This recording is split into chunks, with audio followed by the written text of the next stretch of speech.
This is what you look like when I didn't go to sneaker Dun, politics. dun, dun, dun, dun. I just feel like Uh-huh. Edith and Archie at the piano right now. Yeah, there you go. All right, let's do this thing. You got a team, here's a word to the wise. You want to dominate your league? Go to Footballguys. Football, I'm living in a fantasy. Football, got everybody mad at me. Football, cause every game I had to win. Football, I gotta be a champion. Football, I'm living in a fantasy. Can you believe we made You got it. we made it to double digits? We made it, and we are here. As long as I can click buttons, Bloom. Yeah. We're here to talk about Atlanta and Carolina, and I guess it's Cordarrelle Patterson left and Cordarrelle Patterson right. Does that mean they'll actually start using other players on their roster, mainly Kyle Pitts, who we always talk about? But like Cordarrelle Patterson came back and it's like, well, he's getting everything. So against Carolina on Thursday Night Football, is it just the CPAT show? I hope so. I mean, that's what it is. I think that's a perfect way to build this game because the NFC South is trash, and an NFC South game seems like it should be trash, especially if it's Carolina and Atlanta, PJ Walker and Marcus Mariota. But we get to watch Cordarrelle Patterson. We get to watch him, and isn't it great that before the shooting star that Cordarrelle Patterson went dim, that we are seeing a team now cease. Even what we saw from Cordarrelle Patterson last year, it was like, oh, he's going to be a league winner. Now what you have is an Atlanta team that is so committed, truly committed to the run in a way that we haven't seen teams committed to the run in the past. And they're unleashing Patterson. And you saw him running over Drew Tranquill in the hole. Earlier this year, you saw him look like a guy that might win a rushing title. Now, they're 4 days later, so they're not going to overwork him, but you saw he's going to get those goal line carries, and what he did at the goal line ensures that, right? That fires the team up when you run over a linebacker on the way to the goal line. That's like a touchdown plus. And I think that Patterson is in, and he's in with confidence in our lineups.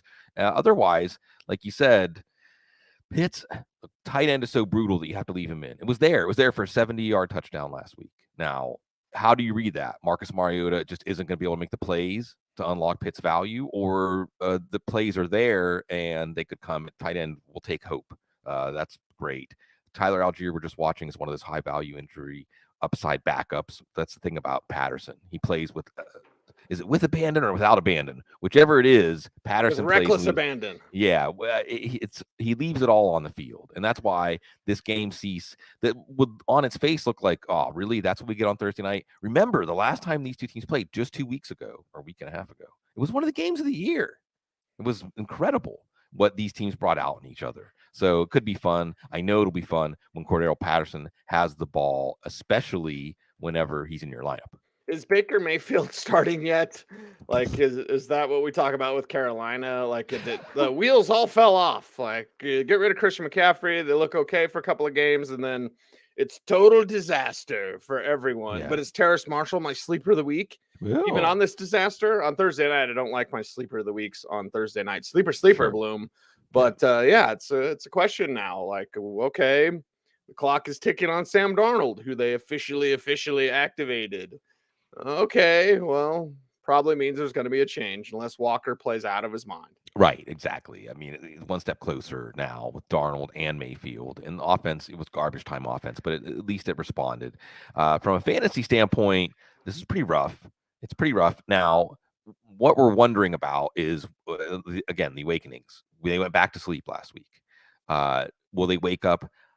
Lean, yes. It's a divisional game. Again, this game really brought out the best in these teams. It's in Carolina. It's a Thursday night game. So you would hope there's enough there for DJ Moore. Probably on the side of sticking with him. If Terrace Marshall continues to play, I mean, at least he's worth a roster spot. We haven't really talked about him on the waiver wire again, because week to week, if you can't count on the offense, yes, there might be some weeks for Marshall and he's coming on. But if there are weeks that this whole offense is sleepwalking, like they were the team against Cincinnati last week, that erodes your sense of security. But with AJ Terrell out, DJ Moore is probably someone we're going to err on the side of going with here. 4 teams on bye: Jets, New England, Cincinnati, and Baltimore. And then you get to Dante Foreman. If Chuba Hubbard's active, I'm not sure if I'm playing Foreman. It depends on the other options. You have the risk of this offense going a little dim on us. Like, this is not an offense that we're going to trust to create overachievers for us. and Atlanta's weakness is more against the pass with AJ Terrell out. So not feeling it with Foreman, but I hope this game is even like 10% as exciting as the game 2 weeks ago. Then it'll be entertaining. Then it'll be entertaining and awesome, but not as awesome as our next game, Bloom, because it's Seattle and Tampa Bay. That could be quite fun. And Geno and Kenneth Walker and Geno's weapons, which now includes more Noah Fant. Noah Fant, Kyle Pitts this week. Yeah, right. But, You know, who are sure. you thinking, right? That's going to be a decision some fantasy GMs have to make out there. And well, against Tampa, the defense can play tough, but it's Geno feeling himself. Right. It's Seattle. It's a Seattle team that is willing. We've seen them come out pass heavy, and that seems like the better way to attack Tampa, or at least put them on their heels. So, yeah, this is a good game. See, before we jump into this game, this is Germany. This is the Germany game, and it just makes me wonder, like, where else could we play? Where else do we want to see the NFL play? What other territory? Well, they'll go to Mexico City. They might go back to Japan sometime because they did the Japan Bowl. That was the famous Terrell Davis blowing up Tyrone Drakeford play. He was eating a hot dog, and Shanahan told him to get in there because he thought he was getting cut. It was a preseason, and he goes in there and blows up Tyrone Drakeford. And next thing you know, the kid's a Hall of Famer. But I say kid, but anyway, TD. Yeah, so you know, all over the place, man. It's wherever. The moon. Well, SpaceX, like out on the water, right? Like on an aircraft carrier. How about something like that? I think there's been a basketball game done there. I was actually thinking like Vikings, Patriots in Norway, right? Or maybe like wherever the Battle of Hastings was, or something like that. Like let's do some echo back to history, right? Let's get the history involved. But Seattle is making history with again. One of the biggest things of the year, Cecil, when we look back, will be we had it wrong. We had the Seattle, Russell Wilson, who's at fault dynamic, the causation. We had it all wrong. Can we say Geno MVP? Is it too early to start saying that, Cecil? Isn't he like 8th or something? Yeah. That's awesome. I'd love that. I love What if he got a vote? I don't think Russ ever got one single vote. Really? I think so. Yeah. Top of my head. Well, anyway, Geno, maybe not the MVP of your fantasy team, but you're fine playing him against Tampa. Again, you think you attack them with the pass, Lockett, Metcalf. The tight ends, Fant and Disley could hit. More of a desperation play. So I'm still going to play Kyle Pitts over either of them. But you saw Fant getting free. You saw that athleticism, finally the speed on one of those plays last week. But it's all about Kenneth Walker. And let's just take a moment out, Cease, to appreciate this. Again, because sometimes the clearest truths, the clearest overarching truths we can see only in the season, in the context of the season. And then once we get distance from the season, we start to lose these things. But Davis Maddock put it really well when he said in the high stakes contests where you have to try to be best out of 1,000 or thousands of teams, right? Underdog, that Kenneth Walker was the most important player to get right. The most important player. And it's like, if you didn't have Kenneth Walker, you don't have a chance of getting number one. And I think that's probably accurate.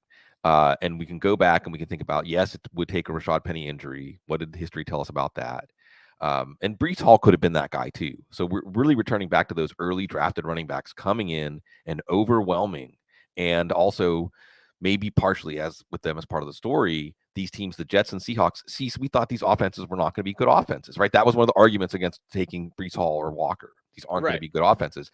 And Seattle's getting better quarterback play than the Jets, but still, it isn't like these offenses. I mean, Seattle, a big part of the story is drafting their starting left and right tackle in the first and third round, and it's working. And it's not just working. I mean, they're clicking. But things can be very different. But if you put a chip on youth, you put a chip on that fresh legs effect at running back, and then teams that want to run the ball, like Seattle, you get Kenneth Walker, and he's immediately one of the most fun running backs to watch, and definitely the heir to Marshawn Lynch. Yes. When can Rachaad White play? Right. Talk about teams that want to run the ball. Like, okay, and Leonard Fournette's complaining. Does the squeaky wheel get the greasing, or fall off? Nick Ferguson told me, like, closed mouth don't get fed. Right? Okay, so all right, Leonard. Tell Elijah Moore that. So what happens here with Tampa Bay and Tommy Brady? This is just what's the old Batman, like, you either die a hero or you live long enough for them to see you the villain. Like Tom Brady's the villain. Like everybody Yeah. loves seeing him struggle and all that Yeah, kind of stuff. yeah, But like yeah. whatever, just use more Rashad White, please. Yeah, that's Cecil. The nail that sticks up gets hammered down. So there's an Okay. adage for everything. I have Brady versus the world. That's what I have, basically. Brady Okay. versus the world. And it echoes what you're saying, that at this point it's not working, and he did give everybody a wonderful Tom Brady last second comeback at the Rams' expense, but it's still going to be modest for fantasy. It's still going to go through Evans and Godwin. Watch and see if Cameron Brate's going to play that. Both of these teams will be on bye after this, so we would think that we'll see K-Dot and it's Leonard Fournette for now, and that's where our attention is from a fantasy standpoint. And like you said, there's a couple of dynamics here, as we've been saying all year. Again, fresh legs effective running back, right? White has more to offer. White just has more to offer right now to add value to his touches, especially in the passing game, which the running back targets have dried up a little bit, so that's complicating things. Looking ahead to this, am I really excited to get Rashad White? Well, I'm less excited than I was a month or so ago when I thought this could still be a good Tom Brady offense. I don't know if we're going to get this one to cruising altitude. So Leonard Fournette's not going to totally go away, although it is Leonard Fournette. See, so we always have had stretches of his career where it just feels like how did we get here where Leonard Fournette was so cheap a couple of years ago? Because there was a stretch of his career where he just wasn't reliable. We're coming up on another one of those stretches, but it's still Tampa's offense. Again, though, with this game in Germany, we'll get a chance to watch it while we're waking up, crossing over from the other world. This game in Germany will escort us as we get ready for the big football Sunday. Yeah, I just don't know. NFL trying the international stuff. It's like, I had NFL Europe. Action and NFL Europe movies. before it collapsed was all in Germany. Every Right. team was in Germany. Right. Well, the world loves American action movies and the comic book movies. That's probably one of the closest analogs to professional football. So maybe it has a chance. Maybe. We shall see. They're going to try. I'll tell you who should be over there. Minnesota and Buffalo. My God. This one, epic proportions. Kirk Cousins, is he got the Coles cash now? Or does he got is he balling? Is he rolling? He's got the big chains on and everything and the grin and all that. So, okay, Kirk, we see you. We got you. And of course, we already know everybody that's the assets there. I think we're going to get more data points on how they use TJ Hawkinson. But this one should be all gas, no brakes. Yeah. For both sides, honestly. It's going to be a great game. Yeah, absolutely. With the asterisk by the Buffalo side, but we'll get to that. Was America laughing with or at Kirk Cousins? At. Yeah. But he's okay with that. If Russell Wilson did something like that, where he could make fun of himself and not do the rise and grind, hashtag get to work or whatever. If you could have some of that, self-deprecation is a good thing, or you can make fun of yourself. That'd go a long ways to us being relatable. But yeah, America was laughing at Kirk Cousins, but Kirk knew that would happen. Yeah, and he's fine with that. He was laughing at himself. And you want to talk about cornball? Because I know his best friend, and Cousins is. You think Russell's corny? No. Cousins is cornball 101. Yeah, I've been through the part of the world where Cousins is from, Holland, Michigan, I think, where the tulips. They really have the tulips out there, like Holland. But it's a Kirk Cousins moment. So let's take a moment and pause and recognize it. And in Minnesota, what a difference a year makes. And this isn't one that we forecast or spend a lot of time on, but we did touch on many times that Mike Zimmer being gone could be kind of a ding dong, the witch is dead moment for this team. And it seems like that's where they're at. But this is a great yardstick. You're going to see Cousins to Jefferson. I don't know if Tre'Davious White's going to be back, but you're going to see Cousins to Jefferson. This, remember, was a Buffalo defense and still is a Buffalo defense that's pretty good. I mean, they're not going to go down without a fight. From a fantasy standpoint, it makes you less excited to play Cousins. We'll see what the weather is like in Buffalo. It's getting to that time of year. TJ Hawkinson seems like a safe play. Obviously, tight end you're going to play him. We're going to see if that use stays up there, which then affects Adam Thielen.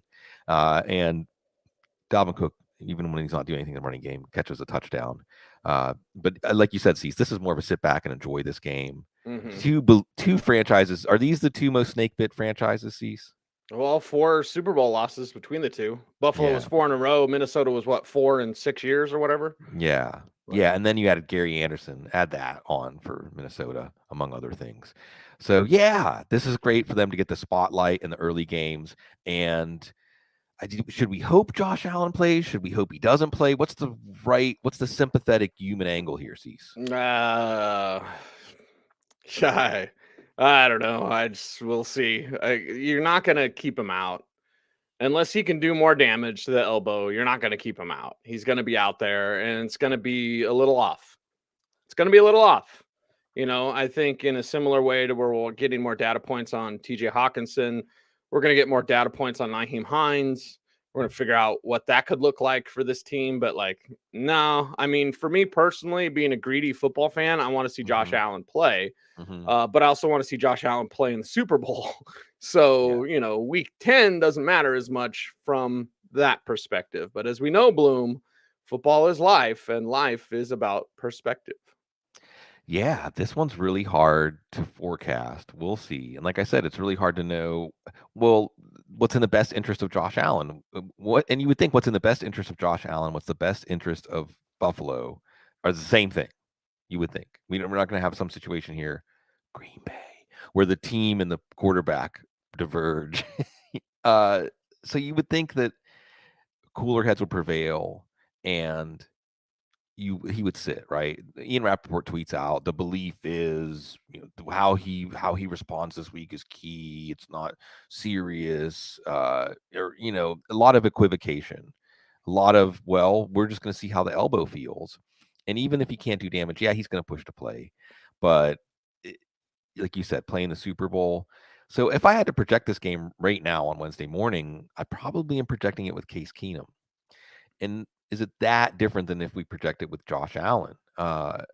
See, I'm reflecting on Peyton Manning after he came back in the playoffs for Denver, right? And I'm not saying that Josh Allen's plays can be that muted because Josh Allen can run and Josh Allen is creative.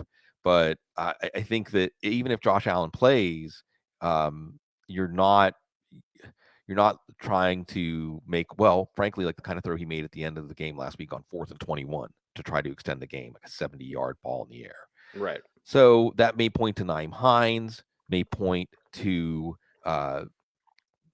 Devin Singletary, the backfield. How about this is a game that you run the ball more, right? This is a game that how often have we said that about Buffalo, though? And well, that's I right. Like and that's where I wish Buffalo liked Singletary as much as I like Singletary because they don't like Singletary. Yeah, well, and maybe there's something to it. I mean, maybe the fact that we've seen Singletary really hit his stride in terms of fantasy opportunity in December is Buffalo with a management plan, knowing that Singletary is a little undersized for an NFL back and that you're going to try to give 20 or 25 touches every single week. And they want him to be strongest when they need him the most in cold weather. So we'll see. So you're right, Cease. That's where we're in conflict here is you want to project this offense and say with Case Keenum or with Josh Allen, it's going to be more of a short range passing game, matriculate down the field kind of offense instead of Josh Allen and all of his daring do. So we'll see. And maybe it could involve Dawson Knox. Either way, it's not great for Gabe Davis. And I think that probably we're going to err on the side of benching him, although it only takes one play. And of course, Stephon Diggs fits really well in that kind of approach, right? Isn't Stephon Diggs the perfect receiver to get you those 3rd and 6 conversions, make those tight window catches, otherwise keep an offense on the field, keep things regulated when you don't have your full arsenal for this very exciting game? Very, very exciting game. And, well, we'll see what happens there on the Buffalo side of things. Detroit and Chicago is the next game up. Bloom, I kind of want to breeze through the Lions as we're just watching the health status of DeAndre Swift, basically. So we can talk more Bears. The Bears are exciting, but let's talk about the Lions side first. Yeah, this is your pinball game, Cease. It's in Detroit, so it's indoors. This is your pinball game. I thought it was in Chicago. I'm sorry. It's in Chicago. My bad. Because you got me thinking, let's talk Chicago because I go with the road team first. Sorry. So this is a game where both these offenses should be good if the weather doesn't interfere. And you have Jared Goff with good old Amon-Ra St. Brown and DeAndre Swift, who should be getting healthier. who should be getting ready for more work. And we saw don't forget the kind of influence he had on games earlier this year, the big plays he would break. And that, of course, sets up Jamal Williams. The better DeAndre, I can't remember another fantasy running back relationship like this, where the better one half of the committee is, the more opportunities it creates for the other. You want DeAndre Swift touching the ball 15 times if you have Jamal Williams, because there's more opportunities for Jamal Williams to score. We saw earlier this year, Swift would break a 50-yard run down to like the 2, and then Williams would punch it in. So these two guys, I think you'd have to go back to like Robert Smith, Leroy Horde. Oh, yeah. I'll get you. I remember when I was teaching Adam Schefter about fantasy football, and yes, I am the person that taught Adam Schefter about fantasy football. Sick brag, bro. I was telling him how Leroy Horde had more value, and he's like, that doesn't make sense. And I'm like, no. Trust me, it makes sense. So yeah. We don't see it often, Bloom. No, we don't. So remember, Chicago's defense is going to be one we pick on. So this should be a good game across the board for Detroit. We've seen both of these teams play the fantasy dream games where everything just gets loosened up. You see big plays, even defensive touchdowns, everything opens up. So I think that's the kind of game we should expect, although I don't think it's going to overflow enough to give us a second wide receiver or a tight end to play for the Lions. But we should hopefully see a preview of a much better Lions offense in the second half of the year, like the one we saw at the open of the year. Yeah, and I'll always throw in my buddy Khalif Raymond as a sleeper of the week. Sure. Sleeper, right? Crazy deep sleeper, but whatever. Love Khalif and the way he can come through. Bear side of things, love the way Justin Fields is playing within himself. Like, again, just what do you do good? Let's go do that. The other stuff you'll figure out later, or you won't. But for right now, this is what works. And for right now, at home, this should work really well. So are you starting your Bears with confidence, Blue? Yeah, because it's the Lions. Look, we can't say the Lions had a good defensive performance last week. I mean, they had a winning defensive performance. They had a memorable defensive performance. How many of the plays that they made were the defensive excellence, and how many of them were Aaron Rodgers throwing in one of their helmets? Aaron Rodgers trying to feather a pass to David Bakhtiari. And, just these things where at the precise moment they needed it, they came through. So this is an offense where Chicago's going to be able to move the ball. And this is a great story, Cease. Let's make sure to highlight this story, and let's highlight it as the Justin Fields story. And let's give the young man all the credit that he deserves, because Justin Fields is a great case study in having to overcome negativity and how much mindset and confidence matters. And that has to come from within, right? Confidence has to come from within, I think. Always, yeah. And so that speaks to Justin Fields. And remember, this is a young man who also had to hear people talking about things that they didn't know about during the draft process, right? And he fell in the draft. Also, overcoming negativity. Stupid Dan Orlovsky spreading stuff that all you had to do was talk. And trust me, there's plenty of Broncos who were his teammates, so that's not a problem for me to look up Justin Fields' teammates. Yeah. All of that was bogus. He had to hear Bloom. Not only did he have to hear that from Dan Orlovsky, who's a turd and a moron for spreading that, absolute turd. And I know, like, Tyler got all mad at me one day because I said it on air, and I'm like, I'm his friend. Like, I don't care. Your friend's a turd. Because if you spread that stuff before the draft without actually picking up the stupid phone, you'll find out. And especially, and we can get into the talk if you want to, Bloom, but especially what Justin Fields has had to battle his entire life as a quarterback. So let's bring that up. And let's go back to not only that, Bloom, they used his epilepsy against him. Oh, absolutely. They said, he's using his epilepsy. That's why he's the last one out there. He's always leaving early. Like, they used his epilepsy against him in the pre-draft process. So Justin Fields should have a big for everybody that said that. That's cold. It's some cold stuff, man. It's some cold stuff, but that's the NFL. And that's especially the NFL when you're a quarterback. So let's just appreciate this moment that has been his moment. And in some ways, fantasy football doesn't necessarily contribute positive things to professional football. Interest, which fuels the money engine, but that's not the same thing as actually contributing something positive. But I think because Fields was so impactful for fantasy football, it helped resonate that what it meant where he has come in his career, in an arc of his career to this point. And what it is, it's confidence, it's a game slowing down, it's calling plays that actually make the things that he brings to the table more important. designed runs. And this is a Detroit defense that should highlight what he's good at.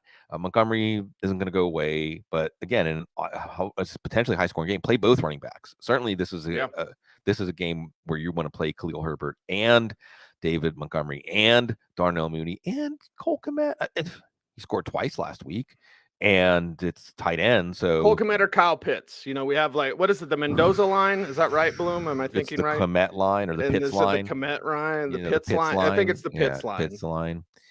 Yeah. See, that's the thing with Kmet. It's the matchup almost dictates that you have to go with him. Jaguar and Tunyon combined for like 80 yards last week, and Tunyon was running free on one play, and Aaron Rodgers didn't see him. So it probably is going to be there for Kmet. I guess we're there where we're starting Cole Kmet over Kyle Pitts. Hey, has the Kmet. I sound so happy about laps. It. Yeah, exactly. Hey, you just love. You love natural talent. That's what always has made you excited. Dating back to our dear friend Brandon Marshall, man. Just the think of how many listeners don't know the Brandon Marshall. I might have to dig that up for the little clip I put at the end of the show. Yeah. But either way, moving right along, it is a Broncos show. So let's talk about it because it is coming off the bye. Broncos and Tennessee. Now there's what they could do, what they should do, and what they will do. And those aren't all three the same things, Bloom, because what they could do and should do is use KJ Hamler more, use Jerry Jeudy more. Have you shut down Cortland Sutton yet? Because you probably should, unless something changes there, because Greg Dulcich making plays. KJ Hamler sparingly, maybe he's my sleeper of the week, Bloom, making plays. Jerry Jeudy.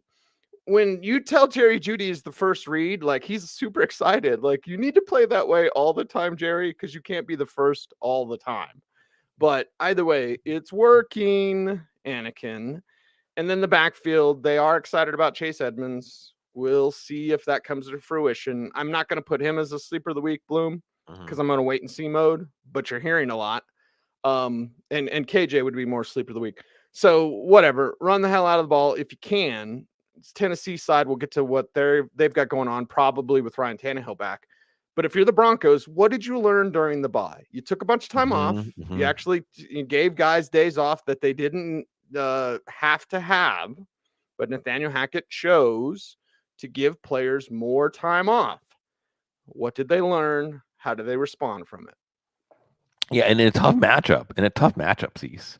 And I think that when you look at the complexion of this, and this is Denver's game to like, what's the rest of the season going to be about? You know, they lose this game and it's probably going to be it's going to be about disappointment. If they win this game, well, maybe they still have time to change the narrative, right? We're talking about Russell Wilson too. We're talking about Nathaniel Hackett too. So when I thought of this game, Cease, I thought of They Live. You've seen They Live, right? Mm-hmm. Of course, know what They Live is perfect. Right? It's perfect. Right? I thought of They Live. And I came here to chew bubble gum and kick ass. I'm all out of bubble gum. Yeah, 6-minute fight scene. Is it about 6 minutes? The fight scene? I think so. And did you know that was like real? It was one shot. Yeah, and it was real. It wasn't supposed to be a 6-minute fight. I don't think so. Who knows? Yeah. Who knows what the stuff is urban legends and what's real anymore. Right, but I know that 6-minute fight scene was real. And it's almost exhausting, right? Mm-hmm. When as a viewer, when you're watching it, it's exhausting. But at the moment that it resonates in the film, you know, he's trying to get his friend to see, like, it's going to have to hurt you to do it, but you have to see the truth, right? So it creates the way it was used as a device. I thought was brilliant. But my point is, that's what Denver and Tennessee will want to do, right? Won't they want to just like, you know, grab each other, headlock, punch, knock over a garbage can, bust through a door, fall out a window, just punching each other and kneeing each other and kicking each other? Not necessarily a lot of productive offense. I mean, in some ways, both of these teams, I think, relish that kind of fight, right? Now, on offense, does Denver do that? Because the thing about Tennessee is, I think Tennessee is one of those teams that you just don't run on, really. Like the Steelers from 20 years ago. Like, just don't run the ball. Like, just concede the run, as weird as that sounds. But will Denver do that? Will Nathaniel Hackett do that? I don't know. No, because while everybody's fighting, he's over there dancing. Right. So for fantasy, I think that the Tennessee defense, which continues to improve greatly, is going to make this a rough game. There's some story I could tell about let Russ cook, or what would Davis say? Like, let him use the microwave, or you say that. I mean, it's whatever. It's just like they're going to bounce back. To what extent is Nathaniel Hackett going to allow him to do that? Jerry Jeudy, Cortland Sutton. Okay, Greg Dulcich, that's the guy we can count on in this offense. I'm not excited to play anybody in this offense for this game because of how Tennessee is playing, but I still am very curious and interested in what Denver does because, like I said, I think it's going to define what the rest of the season's about. Yes, and how do they look coming out of the bye with 3 winnable games? We shall see. Tennessee, how do they look with Ryan Tannehill back? Now with more Ryan Tannehill, like, yeah, okay. It's going to be a bunch of Derrick Henry, as much Derrick Henry as you can stand. And Denver's defense, while swarming Bloom, is also weak against the run. And if Nick Bonito is out there, here's a little tip. They're going to run right at him. They'll run right at Nick Bonito. The rookie pass rusher is just a pass rusher at this point. He does not know how to set the edge. So they will run right at Nick Bonito every time, and he should be out there because I don't think Baron Browning's going to play. Baron's day to day, so he might get out there. But either way, you'll avoid Pat Surtain. You run the hell out of the ball. Sounds like exactly what Tennessee wants to do. Yeah, and this is going to be interesting to watch. I think for fantasy, the only thing we really care about here is, of course, Derrick Henry, but more importantly, the story, the suspense here is, can they really keep having an offense almost entirely rely on Derrick Henry and have him hold up and make it into the playoffs? And that's why Dontrell Hilliard's to be on your team. And that fact, Dontrell Hilliard's also had some explosive plays. But see, I just put this together, and I don't know how it took me so long. But Derrick Henry is John Henry, the steel driving man. Henry. That's what they're trying to do with him. It's like, can this person outproduce any modern thing you could come up with, right? Like, it doesn't matter. No matter what modern offenses you come up with, you've got a 6'3", 250-pound, motivated, fast, and very angry runner. That's still going to matter the most at the end of the day. So, again, this is a game that's not going to be great for fantasy football, but I think it's a really intriguing NFL game and one that I'm sure you'll have a lot to say about next week, Cease. I'm sure we will. We're getting some Dulcich or Kmet questions. Actually, Dulcich makes me feel better because he can flip it on one play. Now, Kmet can do it in the end zone, obviously. Right. Yeah, I just like Greg Dulcich, but I'm not anti-Cole Kmet. I'm just kind of bored. Yeah, I mean, I'd probably go with Kmet. What I'm still curious to see, Cease, is how much success, what did we see from Kansas City? A lot of patient, short passing. And I don't know if you're going to see Denver show that kind of mode. And you're right that with Dulcich, it's more of like an attacking downfield mode.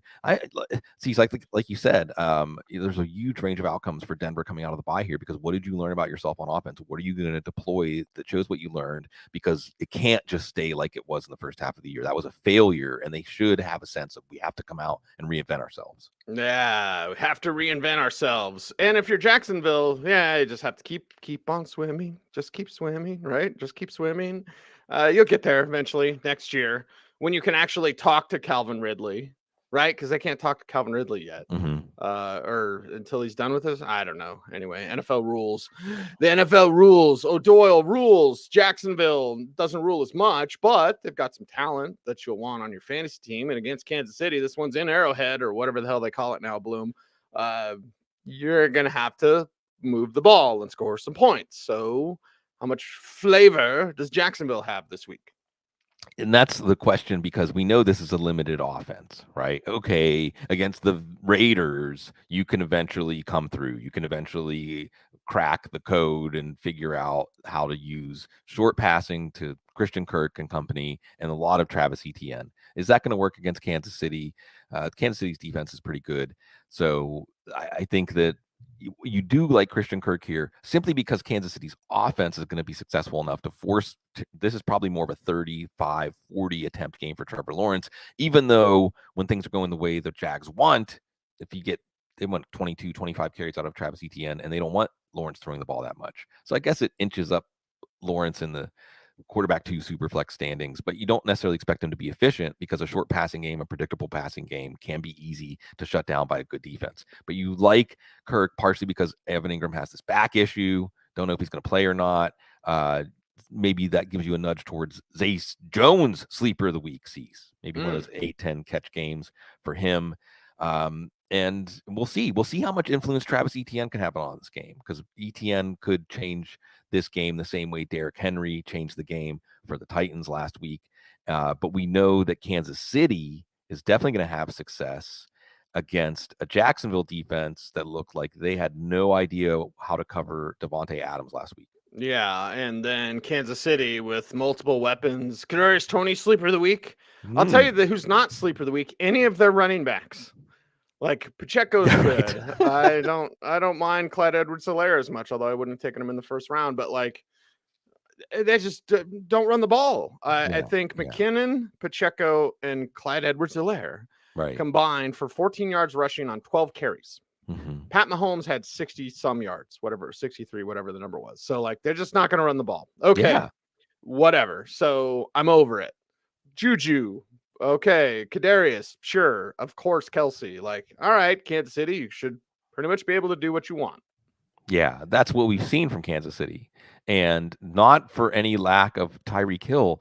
That's the crowning achievement here, is that we've seen in Miami what Tyreek Hill does to defenses, and you take that away. And if your analysis was, wow, you took something away that was significant, and I don't know, I'm skeptical now if it's going to be like what it was with Tyreek Hill. How much does Tyreek Hill create for this offense? It was a lot. And Patrick Mahomes just filled in the void, Patrick Mahomes. It's really fun watching Patrick Mahomes. We're watching a Hall of Fame quarterback at a Hall of Fame level right now. And for fantasy, that's what you want to get part of. How do you do that outside of Kelsey? Obviously, Juju is the next guy up. There was a good question in the chat room, Juju or Amon-Ra St. Brown. Man, it's tough. The Chicago-Detroit game, why hesitate when it's Cole Kmet or Amon-Ra St. Brown or whoever? Is the Chicago-Detroit game has the possibility of being a true multiplier game for everybody. I don't know about this one because Jacksonville's offense would need to be good for this to become a multiplier game, although we have seen Kansas City pour it on at times. Herman is probably somebody you're erring on the side of playing. If you are pausing and weighing him against somebody else, well, they continue to use him, and there's enough momentum there now that I think bookending a bye that you want to continue to go to him. We're watching Kadarius Toney. We're not using him yet. And then I'll also echo something Davis Maddox said yesterday. Maybe Jerick McKinnon. It goes back to what you're saying. They're just not going to run the ball. Really, they're going to push this to the limit, the logical limit. Like, how good can you be without any threat of a run game? Any run game that you have to honor. Some of that was playing Tennessee last week, but can it work? I mean, this isn't even like Buffalo with Josh Allen, who could also run the ball. Okay. We're not going to run. Let's see how this goes. And it's going to be interesting to watch. But if that's where they're committing, then Jerick McKinnon becomes the one who has the best chance of mattering. Maybe none of them are going to matter by the time we get, and there's nothing that's going to emerge, no pattern. So it's interesting that this offense can be so good, Cease, and really Mahomes and Kelsey and maybe Juju is still all that we can truly count on. Yeah, it would be cool if they flip the switch in the playoffs. Pacheco, but the thing is, Pacheco, it's just, I think what they're wanting to see out of Pacheco is not happening. And maybe it's Ronald Jones. Why is he on the roster? I don't know. Speaking of squeaky wheel, like he asked, like, can I be released? No. Punishment. Can we be saved? No. There we go. It's Cleveland and Miami, the final game in part 1 here of the Week 10 preview. We're at double digits, Bloom. Week 10 preview wraps up with some Browns talk and the Chubb talk. Summer stock, of course, with Cleveland. And then is David Njoku going to be back? Like, we're watching the injury report. It's Wednesday morning, full disclosure, when we're recording. So, okay, maybe now with more David Njoku. All right, cool. But plenty of Nick Chubb, as much as he can handle in this one. Cease, we're in double digits, so that means we really can start to think about Deshaun Watson coming back. We talked about it on the Waiver Wire show yesterday. Yes. And also what that brings up is Cleveland. Wow, there's a massive range of what this season's going to be about in the end, right? Is it Jacoby Brissett doing enough to keep the pulse of the team's playoff hopes alive. And then Deshaun Watson comes in, the cavalry, or obviously the way Deshaun Watson plays is going to be a key part of what the story of 2022 is for this team. And this game is going to potentially be a key part of it too, because Cleveland's coming off a bye. Again, we look at these teams when they had a chance to reflect, they had a chance to adjust. Cleveland has to play Buffalo and Tampa Bay after this before things get handed off to Deshaun Watson. And then they have pretty winnable games: Houston, Cincinnati, Baltimore, New Orleans, Washington, Pittsburgh. So it's not difficult to picture this team as a playoff team if they can get one or two of these games between Miami, Buffalo, and Tampa Bay. It's interesting watching Miami run up the score sheets, but yet these teams are in games with them. So it isn't like it's leading to them being a team that just comes in and marauds and you don't have a chance to beat them. Can Jacoby Brissett trade punches with this Miami offense? I think that certainly from a fantasy standpoint, from a DFS lineup standpoint, if you're looking for someone to cover Joe Burrow or Lamar Jackson off of your waiver wire, again, Brissett looks pretty good. Wyatt Teller is going to be back on offense to help things. Now, there's another possibility here that Nick Chubb and Kareem Hunt put their stamp on the game, and they get their 30 or 35 carries, and they shorten this game, and they grind out long drives, and Tua and the Miami offense matters less because of that. And then Jacoby Brissett, Amari Cooper, Donovan Peoples-Jones, Njoku, if he plays, he sounds like he wants to play. I don't know if that means he's going to play, but I think that means that we need to make sure he's not on the waiver wire.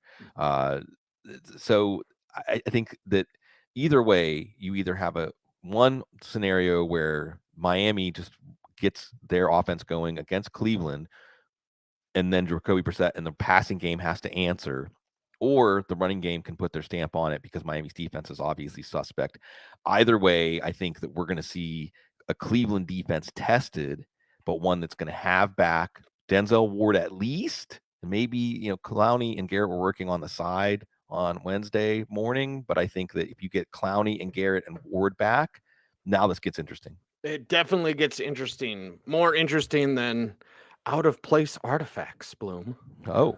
I was doing a YouTube wormhole on that. Anyway, let's do a YouTube wormhole on Mike McDaniel. Is he going to tell Nick Chubb to stop it? I love McDaniel's explanation as well after the game. Like, I just want him to stop running, and he didn't listen. So Mike McDaniel's got the NFL world ablaze. And, of course, Tyreek Hill, Jalen Waddle has everyone happy. Yeah. And Mike Gesicki, you're starting over Cole Kmet. The Kmet line, the Pitts line, whatever. Like, yeah, you're starting him. And then you're looking at the backfield going, I guess Jeff Wilson's going to do a lot. Yes. So there you go. Not even sleeper of the week. Like, he should be starting for you. Yeah, probably starting Wilson. Look, you're just looking at this as one of the most productive offenses week in, week out. Cleveland's defense, they've had their moments. They did well against Joe Burrow without Jamar Chase. They did well against Lamar Jackson when everyone was getting hurt. For the Baltimore offense, it's a little bit different.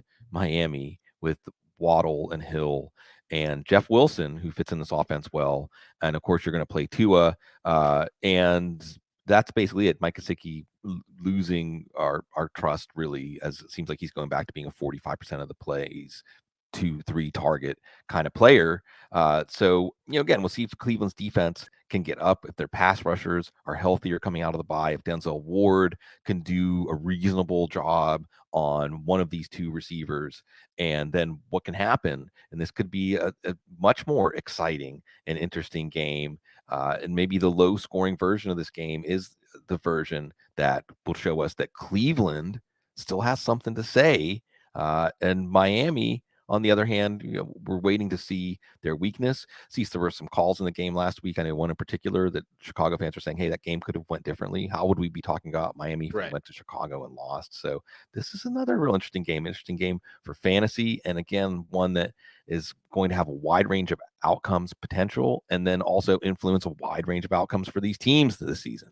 Yeah, K1 influences us every show. Yeah, and Cecil, by the way, this is cosmic. This morning, I was reading about something that happened like in the 70s whenever some dudes stole some important, I forget what they called, not Kachina, but for the Hopi, they went to the Second Mesa and they stole them to sell them. And then they're like a curse was visited on them and everything in their life just fell apart. Nice. Okay. Send me a link. Yeah, I will. If it's about out of place artifacts or anything like that, then I'll be interested in reading about it and potentially writing something about it too, because it's interesting, Bloom. The Egyptian artifacts found in the Grand Canyon that they moved.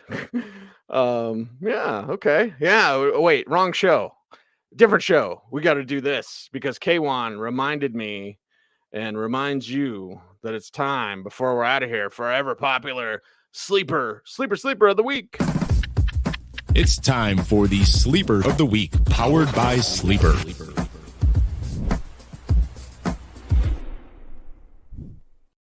Well, we've given you some options during the show. I'll just go back to KJ Hamler. Like, I think if they were K1, stop what I'm trying to do a show. The Anunnaki were the sleepers. All right. Okay.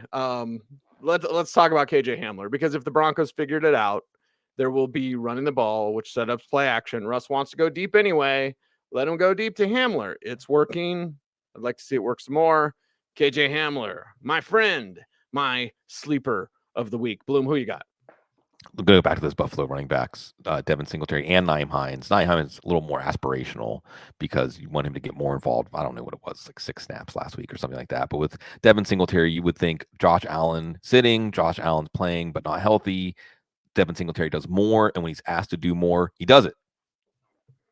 And we do it. You do it for us. We do it for you. We are here as always. We appreciate each and every one of you. Help us grow the YouTube channel by doing all those YouTube things like comment, share, subscribe, and hit the notification bell so that you never miss a vid. He's Sigmund. I'm Cecil. We are the Audible. Until next time, be safe, be kind, know that you are appreciated, stay tuned, and please stay frosty.